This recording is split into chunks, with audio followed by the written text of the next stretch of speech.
us as well. Guys, a phenomenal night for football, for the NFL, for sports fans, for everyone watching, for a distraction from what we've all been dealing with due to the coronavirus pandemic. A terrific broadcast on NFL Network and ESPN, and also the Draft-a-thon, awesome way to raise money to help those that have been affected by COVID-19 and to help those charities that are fighting the spread of the virus. So glad to see all that take place here tonight. But let's recap what we've seen so far here, guys. It was a terrific night, especially if you were an offensive lineman, if you were a cornerback or a wide receiver. 6 of those position groups each going off the board, but it all started with Joe Burrow at number 1 overall. So, guys, let's get some first impressions here, Bucky, from what you saw here in the first 32.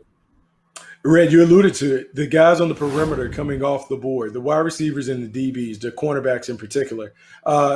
We had talked about coming into this draft, so many guys being kind of closely graded, and I think what we saw was there are a lot of people that had similar grades on everybody, and because of that, the order that we expected to see guys come off the board, it didn't happen because there were so many guys that were right in that same cluster buster. Yeah. The other thing that I really take from this is that when you look at the amount of wide receivers and cornerbacks that went, obviously it's a passing league, but wide receivers got pushed down just a little bit. And I think that's a testament to the deep wide receiver draft we have. And then when you look at the cornerback position, I didn't think that many cornerbacks had first round grades, but somebody's got to guard these wide receivers that are out there. So I think they got pushed into the first, maybe not with first-round grades, but it's just such a neat position now. Yeah, and I guess I'll go with the lack of movement inside of the top 10 there. You talk about the first time since 2015 we haven't had a trade inside that range. And when you think about, Tua being available, the Chargers were willing to give up a second and a third to go get Kenneth Murray, but perhaps not willing to give up a second and a third to jump Miami to get Tua. It makes you wonder, was there a medical issue there? Did they actually like Herbert more than Tua all along? As you see the top 10 here, Miami, who had 14 picks coming into this one, they had a pick because they trade back, as a matter of fact, instead of using one of those many picks to move up to make sure they got the quarterback they wanted. The fact that those two teams stuck where they were and they each ended up with quarterbacks, I thought was quite surprising and to some degree eye-opening. I guess we'll start there, Bucky, with your impressions of Miami making that selection, not feeling the need to jump up to get Tua, but they still get their guy.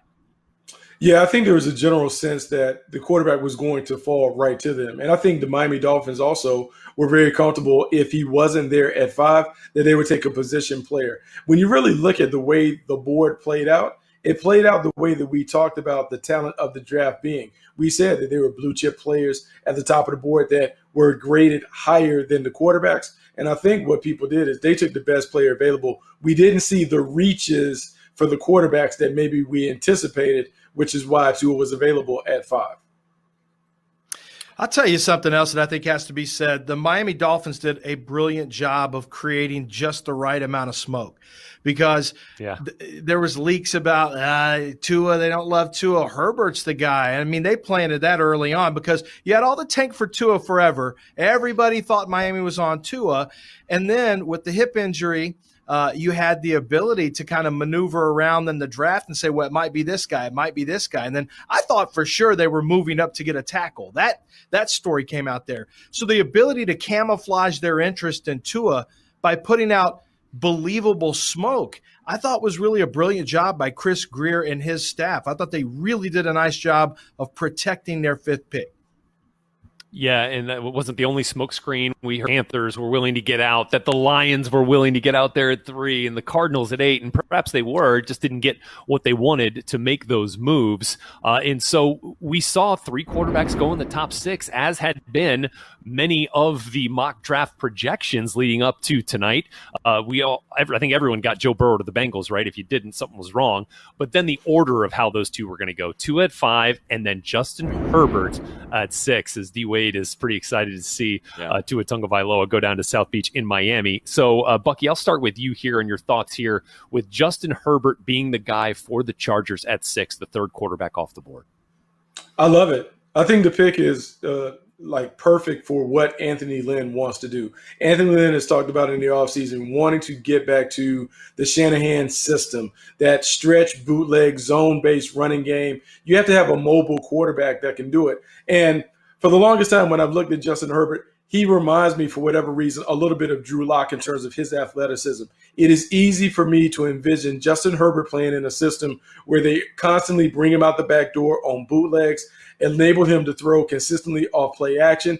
If he plays in a system like that, I thought he would succeed. I think this actually is a perfect fit schematically for the way that he plays and the talent that he possesses and what he brings to the field. I like the fit too for a few different reasons, but one of them is, I thought Herbert really helped himself at the Senior Bowl and at the Combine. And it was not only the way he performed at the Senior Bowl, I thought his presence at the Combine, you could really feel him on the field. He had a really strong arm, and it's something that showed up on tape.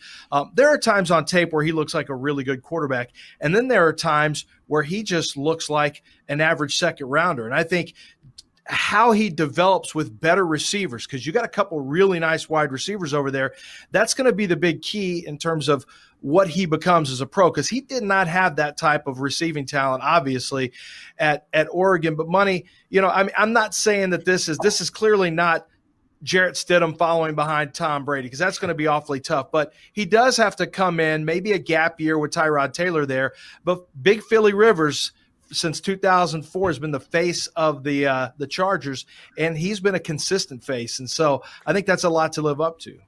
Yeah, and similar in stature. I mean, you just think about the big body and the sturdy frame. And you know what?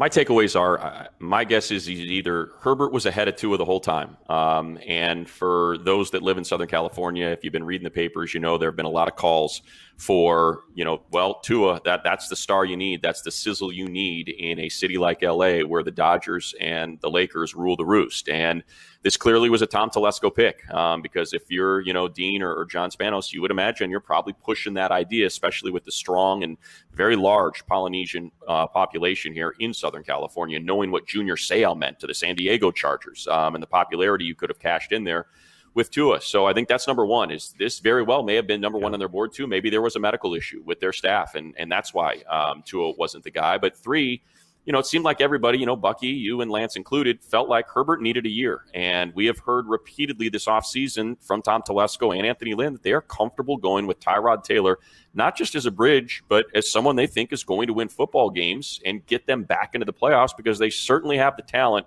around him to do that. So maybe it is a perfect position for Herbert to be in, where he can sit out, for that year.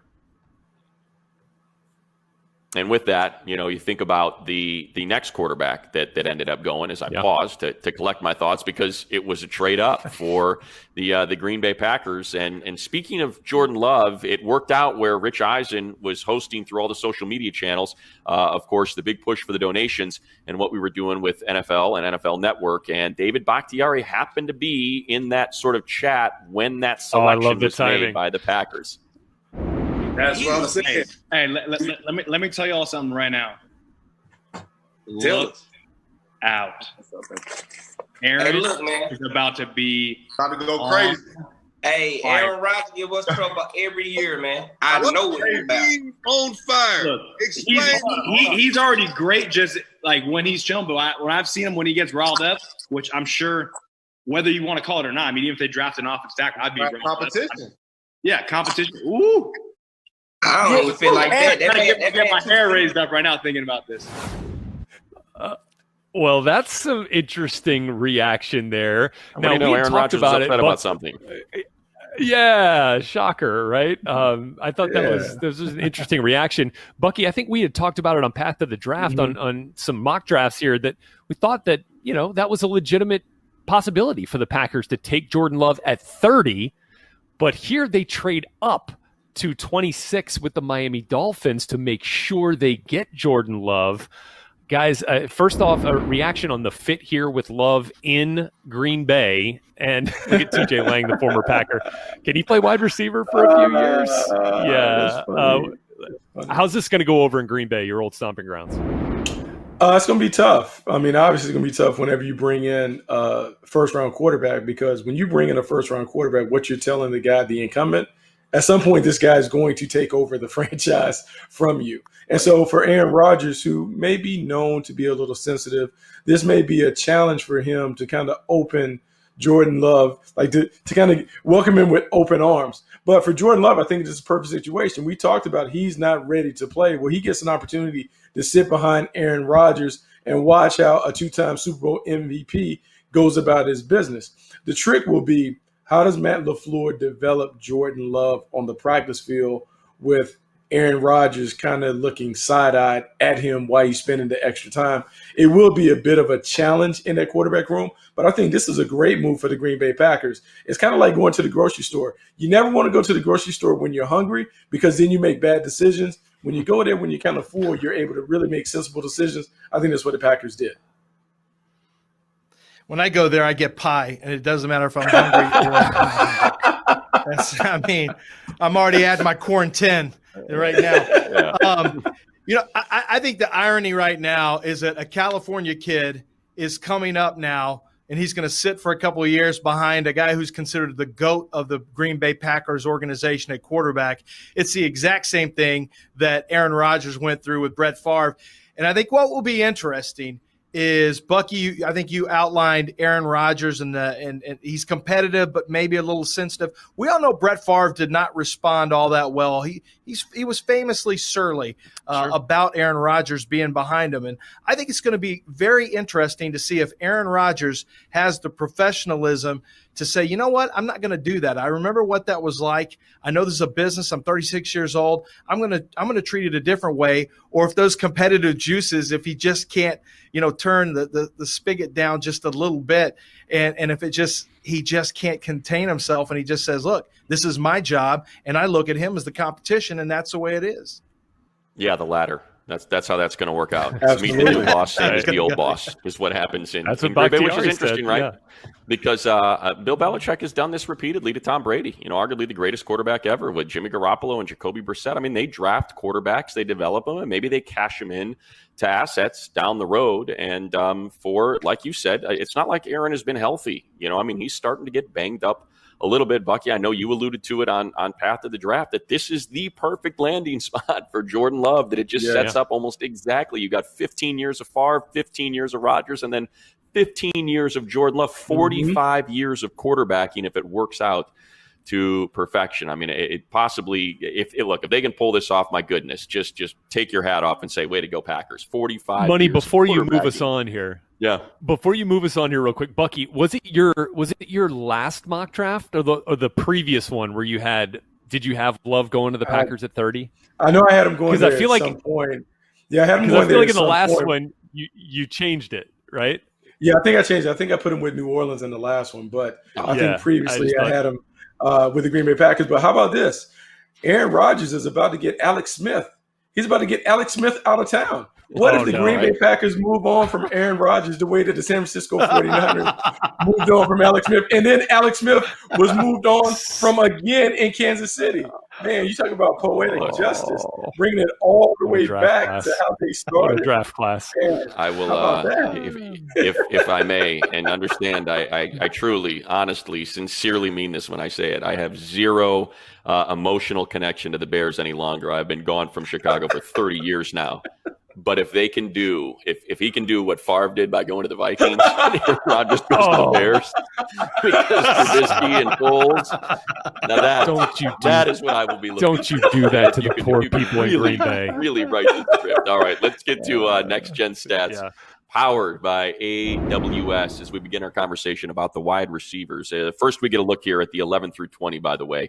Mekhi Becton goes number 11. A bit of a slide, maybe. Of course, unfortunately, some things come out there right before the draft, and Mekhi ends up going to the Jets. So Sam Darnold awfully happy about that. And you see Wirfs there and Jackson, the three tackles in the 11 through 20. But let's focus on the wide receivers with our Next Gen Stats powered by AWS. And right there, the first receiver off the board, Henry Ruggs the third. And you see the 4.27. We were all there to see it out in Indianapolis, the second fastest by a wide receiver behind John Ross since 2010. That's why he's got that 99 athleticism score. You see the production score at 66. Really not fair when you think about Waddle and Smith and Judy and Ruggs and all the Najee Harris even running the ball, the mouths that had to be fed there in that Alabama offense, which is why that production score was low. And that is Next Gen Stats powered by AWS. But Buck, why don't you get us started and why Ruggs was the first receiver off the board from that big three that we were all focused on? This is interesting, Money, because I have a theory when it comes to evaluating wide receivers that you need to make sure that you're evaluating them to play in the same role that they played in college. And with Henry Ruggs, for all of the wonderful things that he brings to the table as a dynamic playmaker, a speedy athlete, a vertical stretch playmaker with running skills, he's never been the number one receiver. So my question for the Las Vegas Raiders will be, how are you positioning him in a role in that offense? Is he going to be the lead receiver? Because we don't know if he can do that. And so I love the skills. I love the playmaking ability and all of that. I just want to make sure that he's not miscast in a role that he hasn't shown us that he can handle. So not only was Henry Ruggs the first wide receiver taken, he jumps his Alabama teammate Jerry Jeudy, who then falls a couple more spots right into the Denver Broncos' laps at 15. And we had talked about the Broncos being a team that was interested in maybe trading up to get into the tail end of the receiver run. Talked a lot about Justin Jefferson there. And Lance, right here, Jerry Jeudy, and I'm stealing one of your words, preposterous suddenness at the top of his routes and off the line to get off press coverage. And now John Elway's got him to pair up with Cortland Sutton for his quarterback, Drew Lock.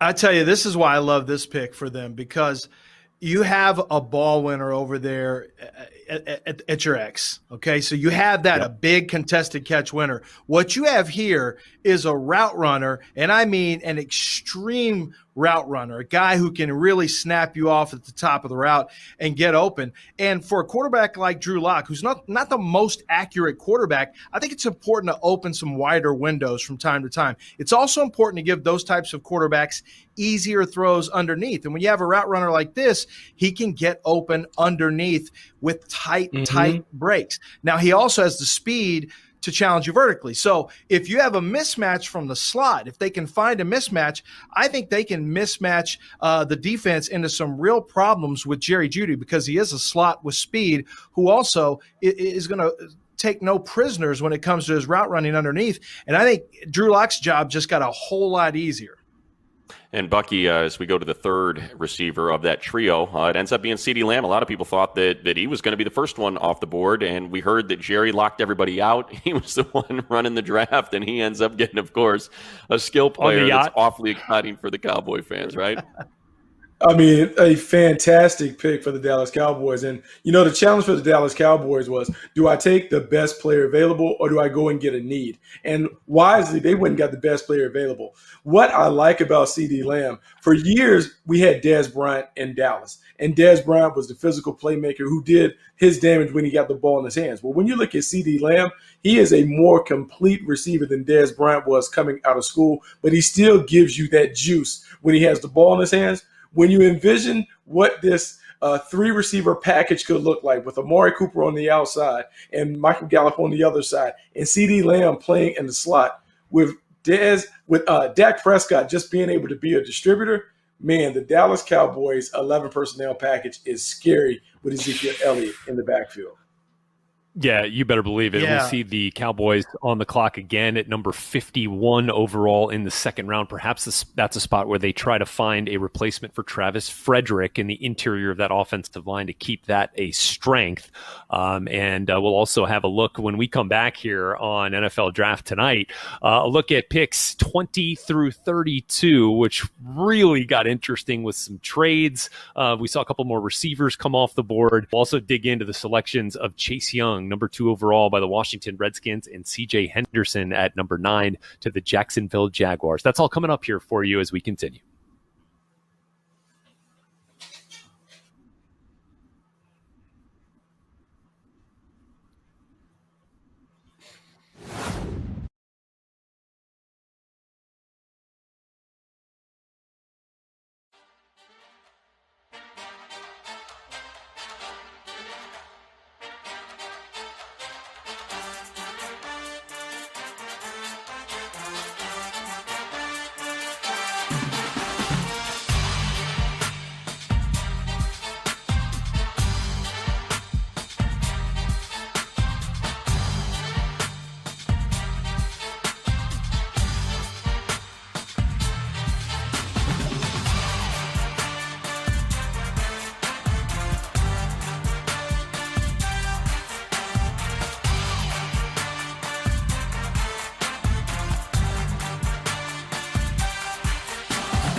And we welcome you back to Draft Tonight live with Bucky Brooks, Lance Zerline, Matt Money Smith here. And it brings us to our point in the program where we do pro comparisons. They are presented by Lowe's. Lance, let's go to the number 2 overall pick to the Washington Redskins. Chase Young, the number 1 player on a lot of boards out there. How about a pro comparison for Chase Young? Well, let's see. Elite traits, generational talent, and a guy with tremendous rush. I'm going to go with Julius Peppers. Now, you remember, this comparison, I think, is very similar in a lot of ways. It was David Carr and then Julius Peppers. It's Joe Burrow, and now you have Chase Young. They're both big, long rushers with tremendous rush talent, but they were a little bit raw coming out. Now, when you look at Chase Young, he's not quite as bendy around the edge as the former basketball player at North Carolina, Julius Peppers. But what he does have is really the ability to physically impose his will, and those long limbs can bring him around the edge. And I think there's a lot of reason to look at these two players and see the similarities, and I think that's why the Redskins hit it out of the park. Yeah, and Bucky, interesting at number 9. The Jaguars go C.J. Henderson, and really a big vacillation about where people had projected he might end up being drafted. I don't know if you say this is a little bit high, right where the sweet spot might be, but I guess based on your pro comparison, we'll get an idea of what does C.J. Henderson, why he was intriguing for the Jags to take him at number 9. He's a really intriguing prospect, Money, because he's very, very talented. And there were some teams that had him rated over Jeff Okudah based on what they want. When I look at C.J. Henderson on tape, he reminds me a lot of Marcus Peters when Marcus Peters was coming out of Washington, meaning diverse skill set, technically sound, does a great job of getting his hands on the ball. And the thing about C.J. Henderson that separates him from others is his natural ability to make plays on the ball in terms of his turns and transitions, his ability to put his foot in the ground, drive and close. He is exceptional in that aspect. And when I look at Marcus Peters, the thing that Marcus Peters has been able to do, his ability to anticipate, read, react, put his hands on the ball is exceptional. C.J. Henderson doesn't have necessarily the production that Marcus Peters had at UW, but I certainly could see him transitioning into that kind of player at the next level. Well, we got a future likely first ballot Hall of Famer as a pro comparison for Chase Young, and a Pro Bowler as well, and Marcus Peters, and someone who led the league in interceptions, I believe, still since he entered the league. So certainly exciting prospects for the Redskins and the Jaguars, respectively. And that was Pro Comparisons presented by Lowe's. And now we get a look at picks 21 through 30. And you see the wide receivers, bit of a run there in 21 through 25. Rager Jefferson, a little bit of a slide there for Jefferson to Ayuk, second year in a row. ASU forks up, gets a wide receiver selected in round number 1. And you actually see Jordan Love there as the Packers trade up to number 26 to get Love. And they do that with the Dolphins, which is why at number 30, actually it says the Packers there, but that's the Miami Dolphins that selected the corner out of Auburn. And now we get a chance to take a look at the new Amazon original comedy Upload, only on Prime Video May 1st. Settling in okay? Yeah. Are you both, Dead? Yeah. Yep. Welcome to Lakeview, a digital afterlife environment. Enjoy. The ads know us better than we know ourselves.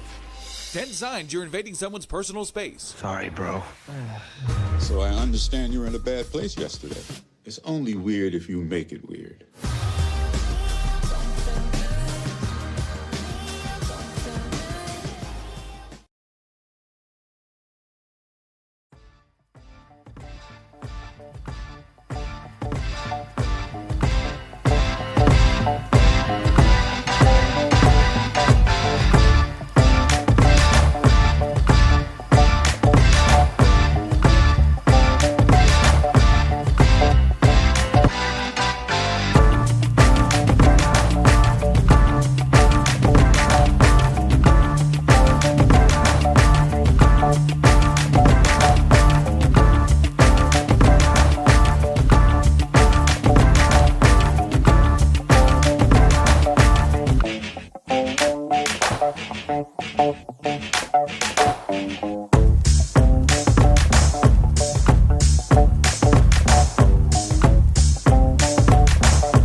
guys, with you on NFL Draft tonight, taking a look at some of the notable picks after the first 32 are now in the books. No surprise to see a tackle go to the Giants at number 4. Bit of a surprise, if you want to call it that Andrew Thomas was the first one off the board, going to Dave Gettleman's Giants. The Arizona Cardinals end up with one of the most dynamic players in the entire draft, Isaiah Simmons. We get Rowe kind of ended up in the 20s there with Jalen Reagor going ahead of Justin Jefferson and Brandon Ayuk, who all went in the picks 20 through 25 there. Let's get your favorite picks, though, of the night, Bucky Brooks. Who gets that bill for you? I'm going to go with Justin Jefferson going to the Minnesota Vikings. The Minnesota Vikings basically trade away one of the best route runners in football in Stephon Diggs, and they bring in somebody who is almost like a Stephon Diggs clone. I love Justin Jefferson's polish. I love his ability to play inside and outside, meaning playing in the slot, but also being able to kick outside. And I love that he's just a tough competitor who looks like a plug-and-play playmaker. I think it's a perfect fit for what they want to do in Minnesota. Yeah, I'm going to go Kayvon Lance, Chason from pick number 20, Kayvon Chason from LSU. And I love this for the Jaguars because I think we know Ngakoue is going to be out the door. How they handle that, I'll let them figure it out. I wouldn't want to do it personally right now. But Chason has the ability to really be that bookend rusher to Josh Allen. And I think he also has great football character. And I think there's some leadership and maybe a change in culture that is needed over there. You got a guy who just won a national championship, played his best football at the end of the year as well. And I think he's an ascending pass rusher. I think we're going to see his best football really over the next 2 or 3 years. He's going to take a big jump forward. I saw it in season this year. So I love that pick. Rhett's a very positive person. I am not. I'm a very negative person, and I like to bring out the worst in everybody. So why don't we shift to the least favorite pick of the first round, Bucky? Yeah, I'm going to go with Isaiah Wilson and the Tennessee Titans, not necessarily because I don't think it's a great fit. I think it's a really good fit in terms of him being a mauler brawler at the point of attack. I just don't know if when you look at him on his own, if he's a first-round talent. Look, he's big, he's physical, does a great job of throwing people around, but he has a ways to go when it comes to, like, playing the game. But for a Tennessee Titans team that likes to just kind of bully people at the point of attack, he certainly fits their style. Suppose you're going to ask the same of me, Money? Yes, of course I am. I just assumed you would take the baton, but Bucky was a track guy. You weren't, Quarantine. So who is your least favorite pick? Noah, maybe it's because I'm trying to avoid the name, but I'm pretty sure I've got it here. Stalling. Noah Igbenogany. Come on. Noah Igbenogany. I did it. He might not like what I say here, but listen, I thought Xavier Howard when he was drafted by Miami, I thought big, strong, physical, explosive, but he mauls people. He makes a lot of interference penalties, a lot of interferences down the field. And I see the same thing with Noah Igbenogany. And I think maybe Miami does too, only Miami said we can take all those traits and coach it up. And look what happened. They've got a fantastic cornerback, and I'm sure that's what they're saying here. He's got speed, he's got physicality, but he is really raw right now, struggles finding a football, and, at the end of the day, a lot of penalties, grabbing this down the field. He's got some work to do, but this wasn't a draft pick for this year. I think this is a process pick, and they did well with Xavier Howard. We'll see if they can do it with this one. Yeah. I'm going to jump in 30 real quick, overall. Red. Real Go quick. ahead. I want to share my least favorite pick because I now got to sit and watch 2 times a year, Clyde Edwards-Helaire on that Kansas City Chiefs offense that we thought wasn't going to get any more explosive. And I'm not kidding when I say this. This is not hindsight. It was the one player I did not want to see end up in Kansas City is someone who calls games for the Chargers because he looks so much like Austin Eckler.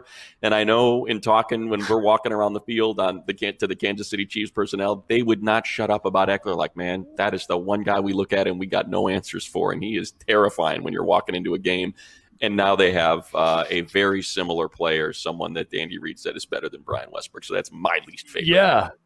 How about that? That's some high praise there for Clyde Edwards-Helaire, the national champion LSU Tigers, who were well represented in the first round of this draft. Guys, it happens every year. We get some big-time surprises in the first round. Was it the signal caller out of Utah State ending up as the heir apparent to Aaron Rodgers in Green Bay? Or could it be an interior offensive lineman making it in the first round? Our biggest surprises of night one are coming right up.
And we welcome you back to Draft Tonight, putting a button on our broadcast following the first round. Here's the Arizona Cardinals tweeting out a photo that, boy, got a lot of traction in the world of social media. Cliff Kingsbury, I guess when you're young, you're single, you're a head coach in the NFL, you live in the desert, you have a house that looks like, I don't know, one of the elite suites at a top-shelf hotel. And here's what Pat Mahomes had to say about it. I'm trying to have a crib like Cliff. Well, he'll be able to very shortly. And then perhaps with the tweet of the night, Tyrann Mathieu, no wonder they couldn't afford it anymore. So there you go. And by the way, nice socks, Cliff. Just thought I'd throw that in there as well. Come on, money. And by the posture, like there's just nothing that says, hey, I'm in the middle of a draft about what Cliff Kingsbury was doing there. But certainly some fun had with it through the world of social media. Let's get to our biggest surprises here. I guess since I'm already talking, I'll just quickly say, speaking of the Cardinals, I was surprised that Isaiah Simmons lasted so long. A unique talent like that, the production at Clemson, by all accounts, sounded like he aced all of his interviews. And, you know, maybe it's just a product of not being sure where you wanted to use him. Well, how about everywhere? I thought he had the perfect quote going into the draft that, you know, you get 53 on a team. Well, you draft me, you get 56. So a big huzzah to the Arizona Cardinals for taking him at number 8 after what I thought was a little bit of a slide, Bucky. Yeah, no, it was a bit of a surprise to see him fall to number 8. My big surprise was Brandon Ayuk going to the 49ers. The 49ers have a guy on the outside in Deebo Samuels who is a wingback, and then they basically took a player that is very, very similar in terms of the way that he plays. So now I just have these visions of the San Francisco 49ers running all these catch-and-run concepts with Samuels and Ayuk taking turns just running roughshod through these defenses in the NFC West. I love the pick. I love the fit. I think the San Francisco 49ers got a good one in there. I'm going to go ahead and say it's DeAndre Swift not going in the first ahead of Clyde Edwards-Helaire. And I'll tell you why. I spoke with plenty of teams and running back coaches, and they all pretty much there was a consensus that it was Swift, and then it was fairly close between the next 4 guys. And that's what we're going to see. I think we're going to see that bunch in the early second round where running backs go. But I was surprised at a guy with low mileage on the odometer and a player who is a 3-down player who really doesn't have a lot of warts on him. I was surprised he wasn't the first one off the board, but running backs get pushed back, and a good one fell into the second round. Yeah, and guys, the one for me was the Saints there at 24, taking an interior offensive lineman as a position that we had kind of talked about as probably more suited for day two. But look, we also talked about the Saints being in a great position to just take best player available. And if that was Cesar Ruiz, the center out of Michigan, then so be it. They get their guy at number 24 overall. I think it kind of goes... it kind of supports the fact that we knew less about picks 20 through 32 this year than maybe in many years past, and the prospects that ended up getting into those spots. So that kind of part of it. And with that, guys, 32 picks are in the books. We get a whole bunch more starting with 32 in the second round tomorrow night for day 2 and day 3. And we will all be right back here with you when those picks wrap up. Excited to get those on the docket and to talk about them with you tomorrow night. For Bucky Brooks and Lance Zerline and Matt Money Smith, I am Rhett Lewis. We'll see you tomorrow night.